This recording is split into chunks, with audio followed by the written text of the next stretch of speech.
அருணகிரிநாதர் பழனிக்கு போகிறார். அங்கே போனால் அவர் ஒரு அப்படி பார்க்குறார், முருகப்பெருமான் என்ன பண்ணுறாரா, அங்கே தவம் புரிஞ்சுக்கிட்டு இருக்காங்க யோகிகள் எல்லாம்.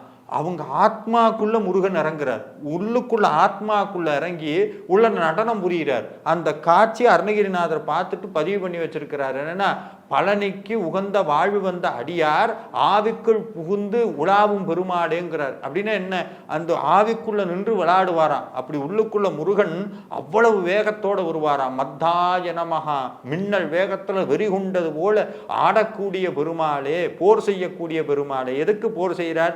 பக்தர்களுக்கு நேரக்கூடிய துன்பங்களை அழிக்கும் பொருட்டு போர் செய்கிறார். மத்தாய நமஹா, உன்மத்தாய நமஹான அதைவிட வேகமாக போர் புரிபவர். என்னன்னா, பக்தர்கள் எந்தெந்த அடியார்கள் அந்த முருக பக்தியில போறாங்களோ அவங்களுக்கு தடை ஏற்படும்னு சொன்னா, இந்த கர்ம வினையை அப்படி வெட்டி வீசுறது சாதாரணம் கிடையாது. நம்ம நினைக்கிற மாதிரி ரொம்ப சுலபம் கிடையாது.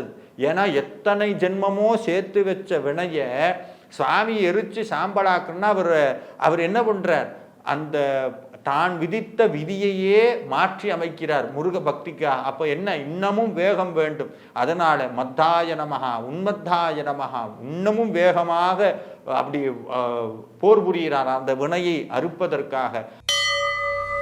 உங்கள் பிரார்த்தனையை புனிதமாக்க வந்துவிட்டது தீபம் அகர்பத்திகள். ஒரு தெய்வீக அனுபவம்.